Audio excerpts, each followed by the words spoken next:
സമാധാനം കിട്ടും. നമ്മളൊക്കെ വെറുതെ ബേജാറായി നടക്കുക.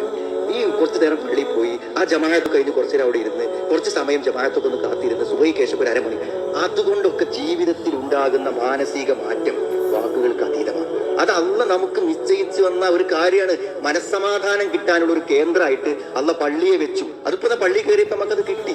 നമ്മൾ എവിടെയൊക്കെ കയറി ഇറങ്ങിയിട്ട് അപ്പൊ ഇങ്ങോട്ട് വരുന്ന സുഹൃത്തുക്കളെ, പള്ളിക്ക് കയറി അള്ളാഹു മുഫ്തഹരി അബുവാബ് റഹ്മത്തിക് എന്ന് പറഞ്ഞ് വലതുകാല് വെച്ച് കയറുമ്പോൾ മനസ്സ് മാറി, മനസ്സിന്റെ ഭയങ്ങൾ പോയി, നിർഭയത്വമായി അവിടെ കുറച്ചു നേരം ഇരിക്കുന്നത് കൊണ്ടും ആ പള്ളി എല്ലാറ്റിന്റെയും കേന്ദ്രം.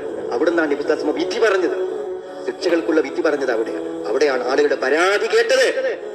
എത്രമാത്രം അറിയും, ആ കൃഷിക്കാർ വരുമ്പോൾ ഈത്തപ്പഴക്കൊര കൊണ്ടു എന്നിട്ട് പള്ളിന്റെ ഒരു ഭാഗത്ത് കെട്ടിപ്പോകും. വിശക്കുന്നവന് പള്ളിയിൽ പോയാൽ അതൊന്ന് വടി കൊണ്ട് അടിച്ച് 1 or 2 ഈത്തപ്പഴം വീഴുമ്പോൾ കഴിയും. വല്ലാതെ വിശക്കുമ്പോൾ പള്ളിക്ക് പോയാൽ ഒരു പരിഹാരം അവിടെ ഉണ്ടാവും. വേദനയുമായി ചെന്ന് പറഞ്ഞാൽ അതിനൊരു പരിഹാരം ഉണ്ടാകും. സമാധാനം കിട്ടുന്നു.